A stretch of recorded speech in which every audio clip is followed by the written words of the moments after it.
Then what? Heaven? Did he believe in heaven? Did he believe in God? What about Jesus? Was he Jesus? Would the hole in his hand be mistaken for stigmata? Does stigmata exist? Should he nail a hole into his other hand and tell people he had stigmata? Why would he do that? Why would he do anything? What would people think if he walked around with only one hole in his hand? That he was only a partial incarnation of Christ? That he was posing as a partial incarnation of Christ? That he had a birth defect? That he accidentally nailed a hole into his hand in a fit of irrational anger? Mr. Van Traut blinked. He soaked up the blood with a warm washcloth, squeezed a dollop of neosporin into the hole, put Band-Aids on the openings, and bandaged his hand in gauze. Then he went back upstairs to check on the status of the silo. Throughout this book, there are various short histories, among other things, interspersed throughout. There's one right here called A Short History of the Silo. It's the first one that appears. There's only one in the first chapter, but they sort of gain intensity throughout until they become kind of overwhelming and sort of overwhelm the narrative of the novel itself. A Short History of the Silo. The first documented appearance of the silo occurred in ancient Greece, circa 20,000 BC, in the middle of what is known as the Mesolithic or Middle Stone Age. While it had no apparent use value other than being a tall, hollow edifice into which one might enter and walk around in circles, the silo's popularity quickly gained momentum. Soon every functional, financially capable socialite who built a silo alongside his home, and although a silo intermittently served as a locale for the odd novelty party or card game, the structures remained outside the boundaries of practicality and utilitarianism. This lasted for millennia. Circa 7500 BC, the silos, which by now span the length and breadth of the country like so many shotgun shells on a checkerboard, began to entertain a religious significance. They did not serve as churches or sanctuaries, but as idols to be worshipped. The specific reason for this turn of events is unknown, albeit many critics believe it had to do with a cataclysmic event. Among the most popular suspects are an alien invasion, the awakening of a race of hibernating dinosaurs, a turbocharged ice age involving various NASCAR glaciers, and a 2-week downpour of acid rain. Not as many laughs as I'd like to get for the NASCAR glacier thing. I think that's fine. The idolization of the silo on a communal level was an ephemeral phenomenon. Not half a century later, most of them were being employed as outhouses, garbage bins, and in select townships, private barber shops. They continued in this vein for approximately 89 centuries, past the birth of Christ, into the Dark Ages and beyond, until in the 15th century, documented evidence of a silo being used as a farming storage unit appeared in The Tale's Tale, a fabliau ostracized from Geoffrey Chaucer's The Canterbury Tales by Edward III because of its allegedly over-clever subject matter and lyricism. In the story, an armadillo mistakenly eats an undead shrew that invokes sentience in the armadillo's tail. The tail turns against its owner. Capable of ventriloquism, it throws its voice into various inanimate objects, daring the armadillo to stand on its hind legs, calling its manhood into question, and ultimately aspiring to drive it insane. The plan works. The armadillo comes to believe it is a masochistic vampire that sucks itself dry, underscoring the moral of the story: know what you are before you eat of it. The silo played no significant role in The Tale's Tale. It was mentioned only peripherally as such. Pure in heart, the farmer passed a silo filled with corn as yellow as the devil's eyes. But finally, the silo had a true purpose, one that realized the structure's full potential and endured to the present day. There were exceptions to the contemporary rule. Sometimes people filled their silos with flower petals, for instance. Sometimes they filled them with coffee beans or eucalyptus leaves or super bowls, typically aromatic items. Okay, so back to the narrative proper. Mr. Van Traut thought, the world is bleeding from every orifice, and the world has too many orifices. Or is it orify? He had difficulty remembering which words deserved an I or an ES in their plural forms. He was sure about porpoise, the plural was porpoises.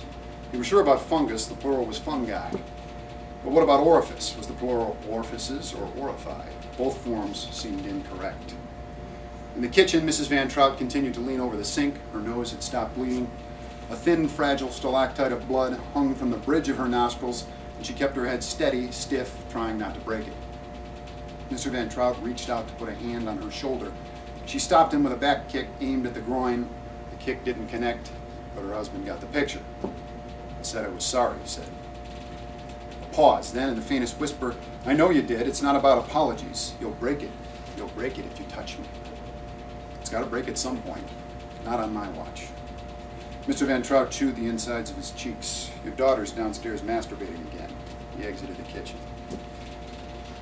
Outside, the construction workers had finished the job. They stood at attention in front of the silo in an organized line.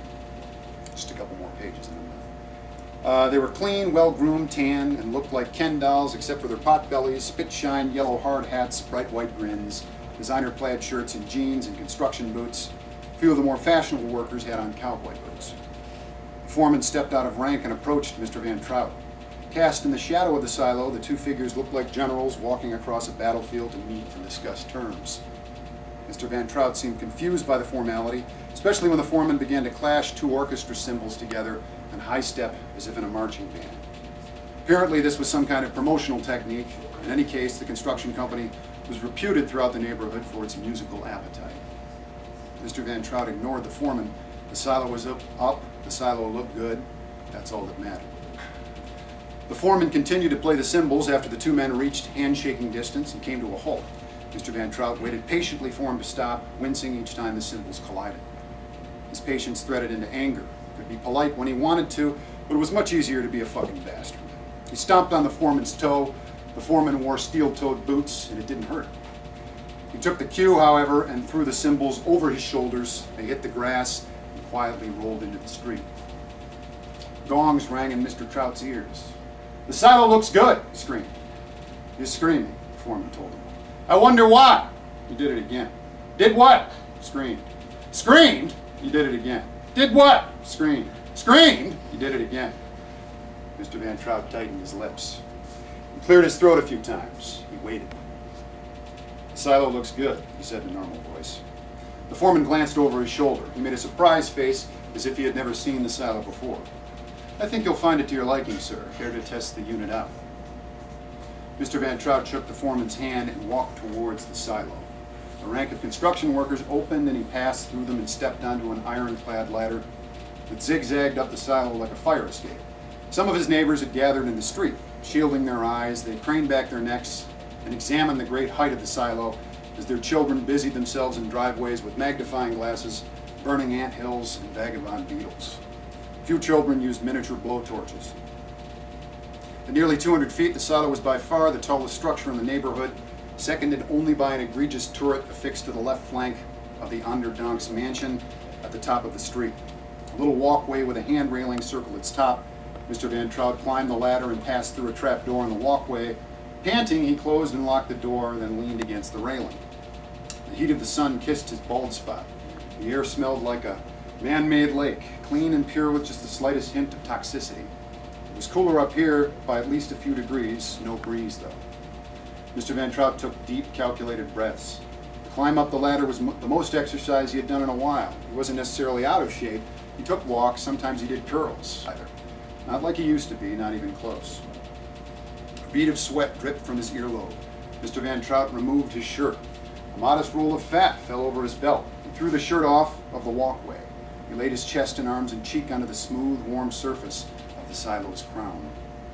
More neighbors gathered below, all of them wives or Mr. Moms and their kids. Children outnumbered adults now. There were hundreds of them. From the sky it looked like the street was on fire, flames humming and crackling over the din of insect screams. The end of the first chapter. Incidentally, that Grand Rapids is where I actually grew up, and it's a heavily, it's very Dutch American.